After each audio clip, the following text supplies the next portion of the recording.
Hi friends, ఇప్పుడు మనము eighth class చెందినటువంటి పాఠము తర్వాత ఆ పాఠం ఏ ప్రక్రియకు చెందింది, ఆ తర్వాత ఏ వృత్తివృత్తంతో ఆ పాఠ్యాన్ని రచించారు, ఆ తర్వాత ఆ పాఠ్యాన్ని రచించినటువంటి కవి లేకపోతే రచయిత ఎవరు అనేసి చూద్దాము. మెయిన్గా దీంట్లో ఏంటంటే అడిగితే ఇతివృత్తం అడుగుతారు, లేకపోతే ప్రక్రియలు అనేది అడుగుతారనమాట.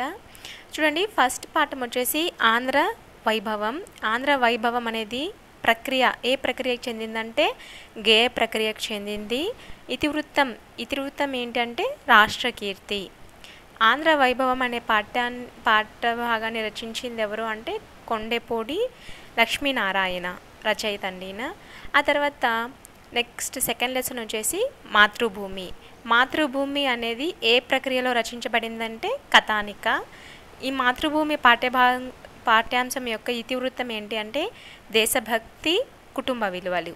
ఆ తర్వాత మాతృభూమి పాఠ్యభాగాన్ని రచించినటువంటి కవి ఎవరు అని అడిగితే పవని నిర్మల భారతి అండి.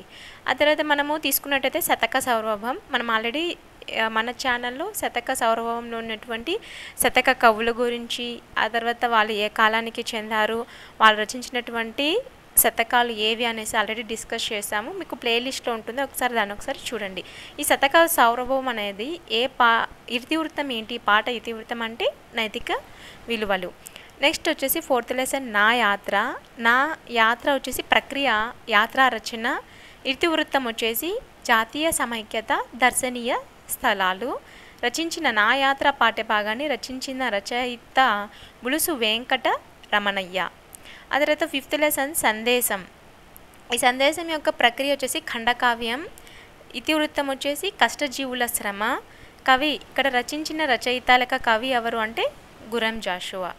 ఆ తర్వాత సిక్స్త్ లెసన్ వచ్చేసి పయనం. పయనం పాఠ్యాంశం యొక్క ప్రక్రియ ఏంటంటే మాండలిక కథ. ఇతివృత్తం వచ్చేసి శ్రమ సౌందర్యం. కవి లేదా రచయిత ఎవరంటే సింగమనేని నారాయణ. చూడండి, ఇక్కడ ఇచ్చినటువంటి ఈ 6లోనే మనకు అడిగితే ప్రక్రియ అన్న అడుగుతారు, లేకపోతే ఇతివృత్తం అన్న అడుగుతారు, లేకపోతే కవి లేక రచయిత అని కూడా అడుగుతారు అనమాట. మనకు లెసన్ పేరు ఇప్పుడు ఫర్ ఎగ్జాంపుల్ చూసుకున్నట్టయితే ఆంధ్ర వైభవం పాఠ్యాంశ రచయిత ఎవరు? కొండేపూడి లక్ష్మీనారాయణ. అలా కాకపోతే సందేశం అనే పాఠ్యభాగాన్ని ఏ ఇతివృత్తంతో రచించారు అంటే కష్టజీవుల శ్రమ.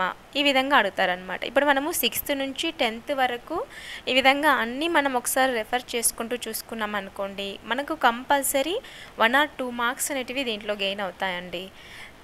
Thanks for watching and then share and subscribe my channel, support me.